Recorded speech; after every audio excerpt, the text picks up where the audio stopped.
দশম অধ্যায় বিভূতি যোগ শ্লোক 1 শ্রীভগবান উবাচ ভুয়ঃ এব মহাবাহ শৃণু মে পরমং বচঃ যত্তেহং প্রিয়মানায় বক্ষ্যামি হিতকাময়া।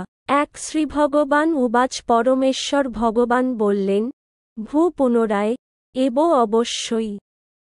মহাবাহ হে মহাবীর, শৃণু শ্রবণ কর, মে আমার, পরমম পরম, বচঃ বাক্য, যৎ যা, তে তোমাকে, অহম আমি, প্রিয়মানায় আমার প্রিয় পাত্র বলে মনে করে, বক্ষ্যামি বলবো।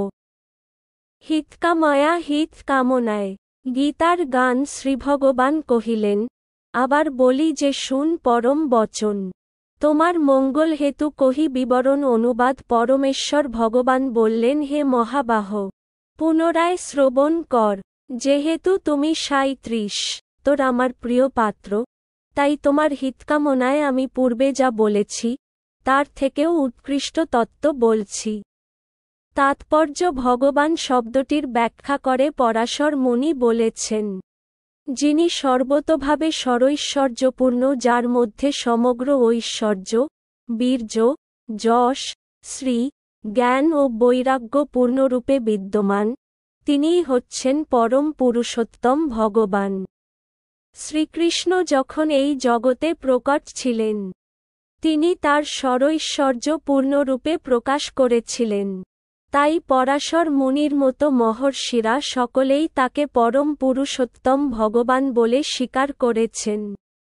এখানে শ্রীকৃষ্ণ অর্জুনকে তার বিভূতি ও কার্যকলাপ সম্বন্ধে আরও গুরুতম জ্ঞান প্রদান করেছেন।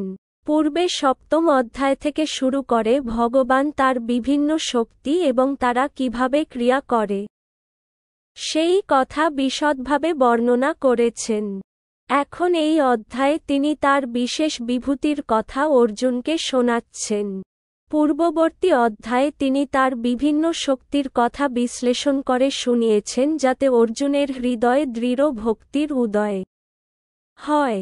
এই অধ্যায়ে তিনি আবার অর্জুনকে তার বিবিধ প্রকাশ ও বিভূতির কথা শোনাচ্ছেন।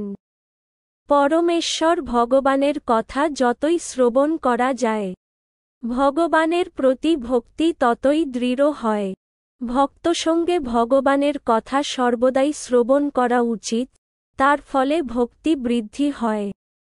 যারা যথার্থভাবে কৃষ্ণভাবনামৃত লাভের প্রয়াসী, তারাই কেবল ভক্তসঙ্গে ভগবানের কথা আলোচনা করতে সক্ষম।